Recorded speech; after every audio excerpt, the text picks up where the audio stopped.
So here you can see an Excel sheet where I have student marks and I want it to display grades.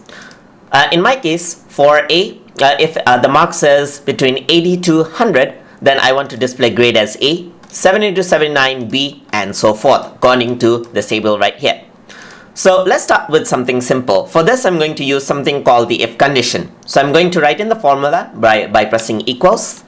I'm going to type in if right here, start the bracket, and now you can see how the formula should be structured. So I got the logical test, that is, if the marks is below 40, I want it to display fail. So I'm going to say if bracket open, marks is below 40, that is this marks. So I'm going to click this area right here. So that is if C3 is less than sign 40, just like this. I'm going to press comma right here. If the value is true, I want it to say pass. And I have to use the inverted commas right here because this is a text variable right there. And, oh, sorry. So that means if 40, then display fail. And if it is false, that is, if it is not below 40, then display pass. So this is this way. I'm going to close the bracket and press enter, and there you go, it says pass. Let me just drag this down across, and you can see that this student has failed because he has gotten less than 23.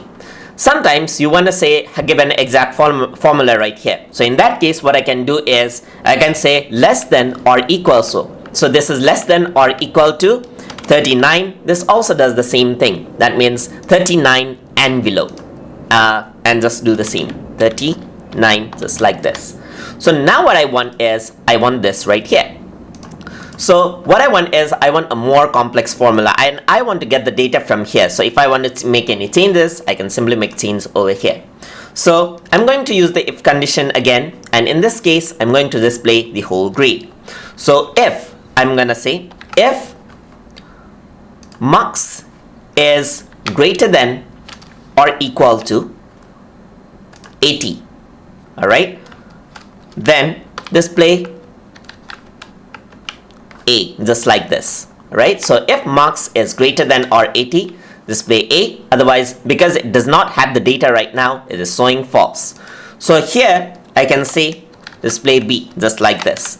So you can see that now it says B, but instead of this, I want the formula over here. So instead of this area right here, instead of B, I want to say if the marks is greater than H2, so it's gonna say H2, that is 80, it's gonna say A. So now what I'm going to do is, if the marks is greater than 70 right here, I want it to display B. So I'm gonna add another if condition right here. So this is something called the nested if. I'm gonna open and close the bracket so that I don't get confused later on. If this, that is C3, is greater than 70 right here, then I want it to display B right here. Or I can simply do this again. So instead of A, maybe I want to change it later, I can simply press Z2 because that is A itself. And over here again, I'm going to say B right here. Again, I'm going to add in a third statement for if. So I'm going to say if right here, open and close bracket. So that's the third nested if. It's going to go saying that it's an error because I didn't complete the formula. So if this is greater than 60, then display C, right? Comma, again, I want another if right here, open and close bracket, right? Because I pressed the arrow key right there. So inside, if C3 is greater than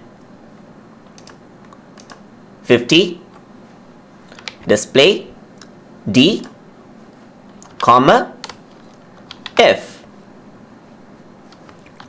open and close bracket, and inside I'm going to type in another formula, that is if C3 is greater than 40, and display E, and finally we have F at the end.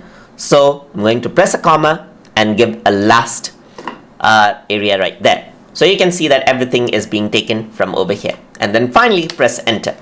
So now you can see that the grade is E, and if I were to drag it down, you can see that the respective grades are there, except for this one. Let me just drag it down over here. So now you can actually see this. Drag it down, just like that. So here is an error right here. So now you can see that because I actually dragged this down, it actually changed the value of these as well. So A, you can see, is Z2, but here if you were to go down below, it says Z3. That is because I haven't kept in a dollar sign over there. So for the formulas which I want to remain as it is, I'm going to add in a quick dollar sign right there. So I'm going to add in S2 dollar sign right here, Z2 dollar sign, right? C3 I want it to change later, so S3 dollar sign, Z3 dollar sign, S4 dollar sign, Z4 dollar sign right here, and over here S5 dollar sign, Z5 dollar sign, S6 dollar sign, and dollar sign, so that the formulas don't change. And I'm going to press enter. So you can see that the grade is E. Let me drag it down, and now you can see that the error has been corrected. So 45 is E. Let me see. So 45 greater than 40, less than 49 is E. 87 is A. 23 is F. 65 is C. 87A, 56D, and 76 is B.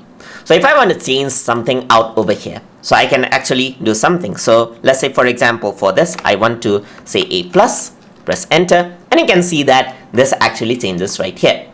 So you can do pretty cool stuff with this. So if you want to change the range again, let's say I do not want 80, I actually want 90, then you can see that the formulas actually change over here. So you can see that if condition can be used quite simply by just giving out two values, or you can give very nested if formulas like this to create complex ideas just like that. So it is just practice. So you start with something simple and you can work your way up to something complex like this. So that is how you use if formula in Microsoft Excel. Hope you guys learned something as always. And as always, please like, comment, share, and subscribe.